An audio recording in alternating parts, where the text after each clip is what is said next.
Hey friends, this is a special fan mail episode. Every once in a while, I might do these when I get fan mail from listeners after my mini-sode has already come out. I don't ever want the fans of the show to think that I am ignoring their fan mail or anything like that. So we will have random times where you see this type of episode where all it is just a fan mail thank you, a shout out, answering questions, whatever they have. I just wanted you to be aware that that is what this episode is.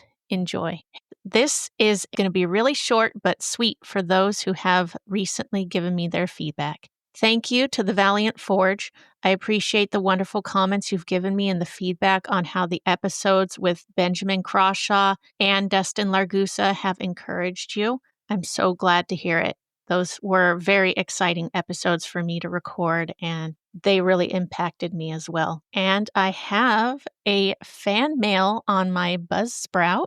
Drum roll, please. I can't do a drum roll. Anyway, the last four digits of the number are 0404, and it's from Charleston, South Carolina. Two of my favorite people. This episode was powerful. I always wondered how one addresses addiction without overemphasizing dependency onto another person. And they wanted to know if that makes sense. I don't have the context of which episodes you watched or listened to, so if you could please let me know what that is, I can give more of an answer, I guess. But what I can say is we need to address addiction. It's very important. And when you share your heart with somebody that you love them and you want to help them through their addiction, I think that's very important. When I talk about my addiction, I want people to hold me accountable. They don't have to actually come at me and say, hey, are you whatever? But I want them to know that if at any point they see something that they don't think lines up with what I should be doing, for example, if I were somebody who drinks a lot and then I said I have an addiction to alcohol, I'm going through all the steps, I'm working on getting rid of that. You tell people that, and then they start seeing you out and about, and then they see you maybe having a drink somewhere. They can come to you in a loving way and say, hey, are you sure you should be doing that? Are you in a space where that's okay?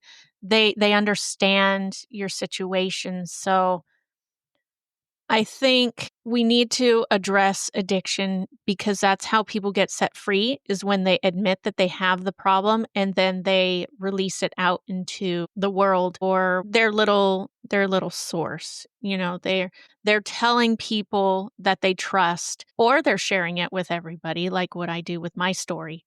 But I don't see that you can become dependent on other people through that. I'm not entirely sure if that's what you meant, but you shouldn't be dependent on anyone but God. When we share our stories, when we share our struggles, when we ask people for help, when we admit we have an addiction and we need people to hold us accountable, we should not be relying on them to give us everything we need. We should not be expecting them to help us through. We should be relying solely on God, and He will put the people in place who He wants to help with His process. I hope that makes sense. If it doesn't, I'm so sorry. Please contact me again. You can let me know which episode you were listening to, and if you have any more information that you want to share, you can do that as well. If you want to do it more privately and you don't want it to be aired publicly, that's totally fine as well.